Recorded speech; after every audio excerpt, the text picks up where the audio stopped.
We now welcome the number 10 ranked UFC middleweight contender in the world, Uriah Hall. Uriah, thank you for the time, sir. Man. We will take the first set of questions from Gabriel Gonzalez with Cageside Press. So even though they can't see me, I gotta. No, they can see you from this. Hello, can you hear me? Yeah. Well, Uriah, first off, I imagine it's not easy. The guy who's out to spoil the last night of Anderson Silva. Can you just talk about separating all that and just being able to go out there and do your job to win the fight? What? Say it again. What? How do you separate all of the talk of, spoiling the last night of Anderson and just go out there and do your job to win? By not listening to the media. You've had a bunch of fights scrapped amidst the pandemic. Can you describe the relief to finally be about to go back out there? I didn't mind the pandemic too much. I went into isolation, hang out at my gym. Didn't hang out with a lot of people. I think it was a blessing in disguise. Can you just talk about a little bit, just making the readjustment? You were so close to getting the fight with Romero. You were on the last, pretty much the last stretch to fight Jacare in May. Just having to start another camp each time. This is so fucking weird, man. What the fuck? I can't do this. Can I look at the screen or something? Or who the fuck am I talking to? This is so weird. On the screen, it just shows you. What Yeah, the you can't fuck? really This see is so that. fucking weird. All right. What's the question? Hello. Repeat the question. Yeah, repeat the question, please. Just what was it like having to restart so many camps this year with Jacare and Romero? Now this one. It was fine, man. I went into camp. I've been training since last year, November. So right before the pandemic got out of hand, I was in Dallas, Airbnb, staying already, just staying ready. And we got the call for our first fight. We went into camp. Yeah, it was devastating, but as a martial artist, our job is to stay ready, stay prepared. So that's it. You just stay ready. That's the whole key factor. Thank you. So weird. We will take our next set of questions from Danny Segura with MMA Junkie. Obviously, this is a very big fight, but you fought some of the biggest names at 185 pounds before. How would you grade this fight? Do you think this is the biggest fight of your career with Anderson Silva? Yeah, it's one of the biggest fights. Anderson Silva is a legend, so I'm just excited to go out there and go up against the guy that I watched growing up. To me, I made it. That's how you gotta look at it. For sure. And right now, Adesanya doesn't really have a clear next title challenger. You're obviously on a nice two-fight win streak. Do you think an impressive showing against Anderson Silva could put you in that mix? Yeah, and Adesanya is picking his fight, man. He sees he sees the hole in all these guys, and he's already picking Cannonier. He's looking for easy fights. Yeah, I said it. So I know why he's picking certain fights, but I'm dynamic, and especially with the gym that I'm at right now, I'm focused, laser focused. So it's a matter of time. I'm just gonna play the politic card and just whoever the UFC needs me to beat, and or whoever the UFC thinks can beat me, and get to the top. Yeah. In your opinion, I guess, what do you think other adversaries that have fought Adesanya are missing to beat him? What's the key to dethrone the champ? I'm not gonna tell you that. Okay. And you just mentioned that you saw Anderson Silva as you were coming up. If you could describe him on one word, what would it be and why? Uh, he's just fluent, man. The way he moves, the way he fights, he's in the moment. And a lot of people don't really understand that dynamic. That's why he says he doesn't care about the whole fighting thing. It's not about fighting. People can't understand that concept because it's the moment when you're in there letting go. It's like training, you have to let go. But the problem with that is, when you have refs that don't know their job right or judges who aren't educated properly, it takes a risk factor in there and then you're more worried. So you can't really let go. But you can just go out there and fight someone. it's kind of hard to explain, but I know exactly what he's talking about in the martial arts world because that's all you have in that moment. Those 5, 10, 15, 20 minutes, that's all you really have to really express yourself. So I get where he's coming from. All right, thank you, Uriah. Best of luck on Saturday. Okay. We will take our next questions from Bruno Carvalho with UOL. Hi Ryan, how are you? Good. What's going on? I've been good too. Ryan, what means to you fight against Anderson Silva and probably his last fight? Uh, it's a fight, man. It's work. You just show up for work and you do your job and you get out. That's it. I mean, obviously he's a legend and I respect him, but it's a fight. There's no. We all look at him in awe and all that, but it's a fight. Like, there's no. What else do you want me to say? It's a fight. It's like you show up for work. It's work, right? And you do your job and you get out. That's it. Fight. Okay, and both of you has a fight style very similar. So, do you prepare something different to fight against him? Well, I'm not gonna tell you that, but what kind of question are these, man? Um, you just have fun, man. Just watch what happens on Saturday. Okay, thanks. Man, the last two guys I had that gave interview were awesome. Yeah. We'll take the next questions from James Conlon with RCB Radio Sport Ireland.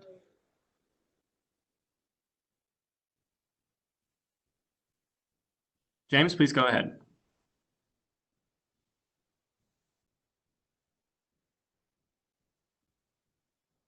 Okay, we will take our next questions from Sumik Dada with Sports Kita. James, you in the Hey back. Uriah, hey Uriah, can you hear me? So first of all, welcome back, and hope you're doing well. Thank you. And so Israel Adesanya has been very vocal about you. He said that if you stick to your basics for this fight, you'll beat Anderson Silva. And you a couple of times in the lead up to his fight against Paulo Costa. So what is your response to all that comments from the champ? I don't care. Thanks for the advice, bro.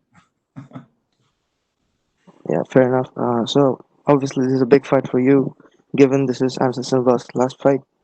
If you see yourself, where do you see yourself with the win, and what would be your goals be from there on? Where do I see myself with the win, and what would be my goals from there on? Yes, with the win over Silva this week. Leverage. Hopefully, listen, I want the champ. That's it. I just get the sport. I see where it's going. I want the champ. Give me the champ. That's it. Last question from me. Your coach said that you're ready to play the villain in Anderson Silva's retirement fight. What are your predictions for this fight, and how do you plan on spoiling his retirement? You said play the villain? Yeah, your coach mentioned that. Play the villain? Um, I don't know, take him out. I mean, my game plan is to win. Just go out there and win, man. That's it. That's it. Well, thank you so much, and good luck for the fight, sir. Thank you. Comes up with these questions? We will take our next questions from Cote Cruz with the Four to Win podcast. Oh, sorry, he dropped out. We will take our next questions from Pablo Santamaria with Noti MMA Ecuador. Ecuador. Hey, Uriah, can you hear me?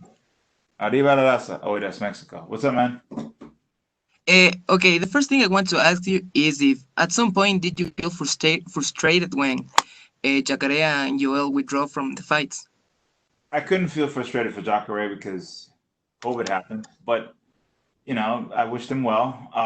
Yoel, on the other hand, I kind of knew I have a really 99.9% feeling that it was because John Jones was leaving and they had the same manager, and he wanted to get out of the fight with me by coming up with some BS shit about his eye. And 205 for him might be a lot easy. We seen him struggle to make 85. So that was his way out, They have the same manager. It was like, all right, man, Jones allowed to leave the division in 2 months, why don't you just get out of it this way? You don't have to hurt your career. That's what I think. That was more frustrating than Jacare. Jacare happened. It sucked. I wished him well, but I think Yoel just yeah. I get it.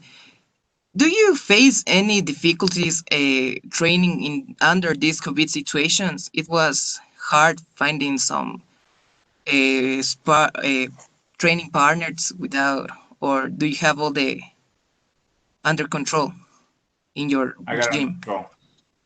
I got it control. Okay, so You want to elaborate on I that? mean, Or you Joel is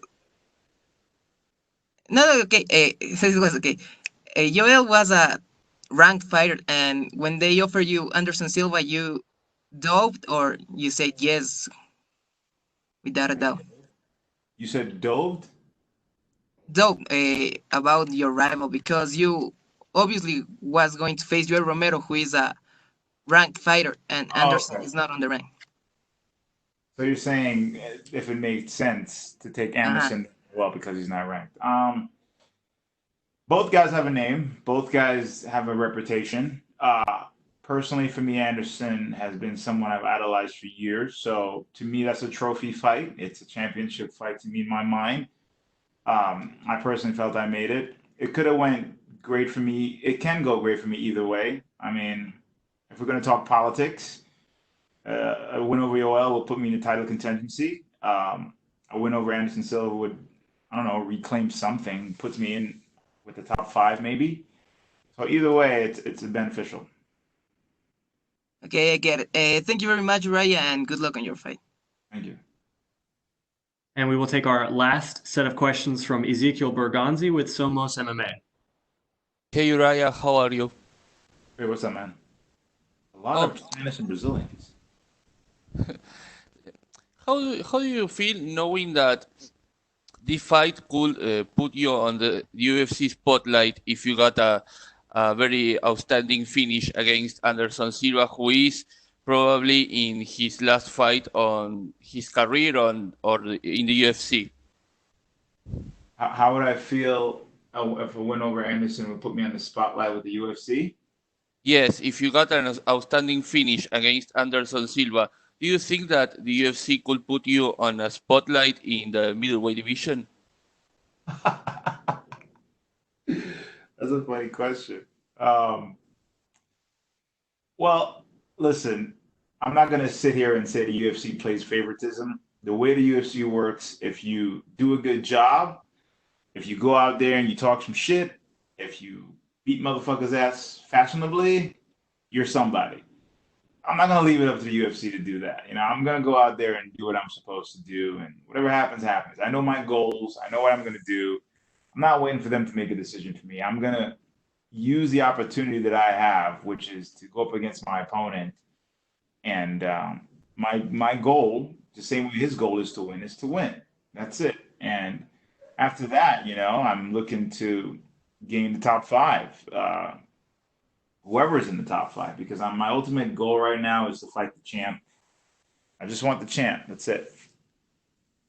And do you think that if you beat Anderson, you need a one more fight to get a title shot against Israel Adesanya? Because everybody thought that Charles Cannonier was going to get the title shot, but he was defeated by Robert Whittaker. And everybody's talking about a rematch between Adesanya and Whittaker. So do you think that maybe you can have a title eliminator fight for getting a shot? With the way the UFC works, bro, God fucking knows what's going to happen. All I got to say is I'm just going to stay ready. A win over Anderson is always going to be a good thing. Wherever it puts me, if someone gets injured, I'll be ready. If they say, hey, you need to fight this person again, I'll still be ready. If it makes sense, I'll do it. If it doesn't, of course, I'm going to try to fight it. But again, the goal remains the same, is to become world champion. And do you think that in MMA, entertainment is way more important than sports? And what do you think about that? Ooh. I think that entertainment draws a big audience. There's a good and bad with it. It's good because it sells the fight. You go back in time and you look at a guy like Muhammad Ali, of how he sells the fight, how he's trash talking, all that stuff. You want to see him. He's entertaining. He's funny. and then he goes out there and performs his skill set, whether it's Conor McGregor or what's that Colby dude. And yeah, it brings other people in. It brings fans, like, actors, or broaden the horizon of it. The thing I don't like with that is just it misconstrues a lot of things, where a lot of people don't understand the dynamics of certain fighters, where it becomes picky and choosy. It's like saying the prelims. No one fucking watches the prelims. It's like, who watches the prelims? Unless you know somebody on the prelims. So it generates favoritism. So there's a balance with it. The entertainment is good, but the problem that I have with the media and entertainment system is that, no one cares anymore. It's just, let's just get the story out. We don't care who it hurts. It's almost like if somebody from my team or me get tested positive for COVID, it's like, boom, let's just fucking it's like no one gives a fuck anymore. And that's why I have a hard time with the media. I personally, genuinely hate, and hate is a powerful word, media. So I'm picky and choosy with that. But hey, I can't control it. I'm just going to do my job the best that I can. But yeah, that's it. Thank you, and good luck on Saturday. Stay black. Thank you so much, Uriah. That is all the time we had for you, sir. Thank God.